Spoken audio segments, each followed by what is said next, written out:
కాడ miss world పోటీలు నడుస్తున్నాయి కదా, ఆ అందగత్తెలను బాగానే తిప్పిస్తారు. ఇటు అటు అటు ఇటు.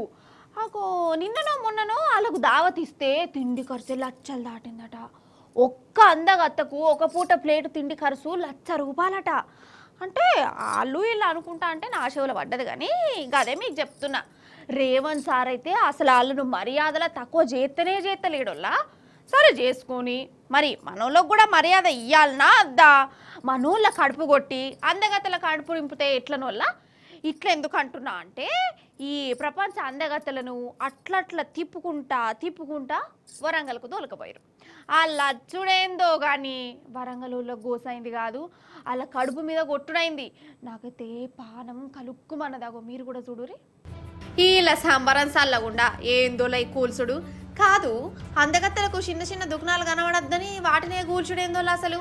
వీళ్ళ కోసము మనోళ్ళ గొట్టగొట్టుడేంది, వరంగల్ గదే కథ అయింది. అందగత్తెల అత్తాన్లని రోడ్డు మీద పెట్టుకున్న హోటళ్లను గుడిసెలను కూల్చిపడేసిరు. ఎంత ఘోరం ఇది అసలు. అగజూడురి పాపం వీళ్ళకు ఒకరోజు వ్యాపారం చేస్తేనే ఇల్లు వెళ్తుంది. అసంటిది బల్మిటికి కూలగొట్టించింది రేవంత్ సర్కారు.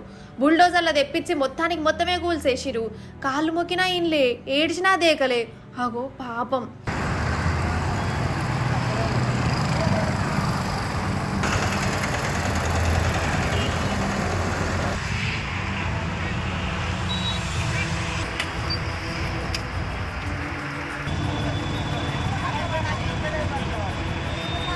వరంగలనే కాదు, అటు నాగర్ కర్నూలులో కూడా ఇదే కథ. బుల్డోజర్లు తెప్పించి రోడ్డుకు అటు ఇటున్న దుకాణాలను గుడిసెలను గూల్చిపడేసిరు. అసలు ఈ రేవంత్ సార్కు బుల్డోజర్ల పిచ్చి పట్టుకున్నది ఏందోల్లా, ఇట్లనే అంటారు మరి అక్కడ జనాలు.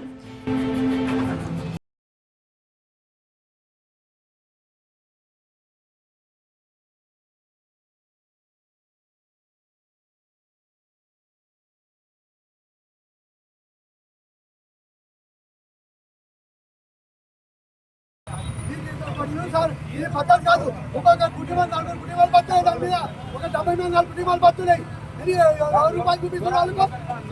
ఇక వరంగల్ అందగత్తెల కోసం గరీబోల గూడు ఊల్చినందుకు మన బీఆర్ఎస్ పార్టీ లీడర్లు నిరసనలు చేసింది.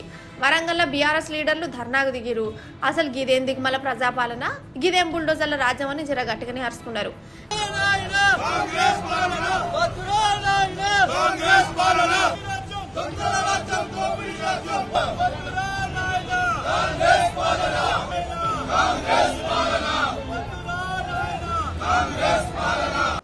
రేవంత్ రెడ్డి గారి ప్రజాపాలన ఒక పనికిమాలిన పాలనలాగా, పిచ్చోన్ చేతుల రాయిలాగా అయిపోయింది.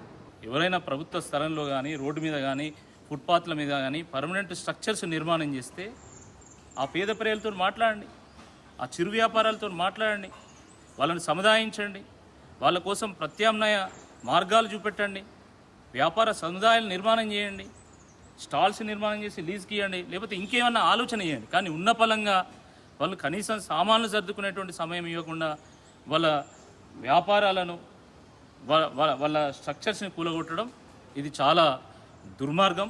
ఇది ప్రజాపాలన అనిపించుకోదని చెప్పి ఈ సందర్భంగా గుర్తు చేస్తున్నాను. ఎవరి మెప్పు కోసమో మన ప్రజలను ఏడ్పించడం ఏంది? ఇదేం ప్రజాపాలన?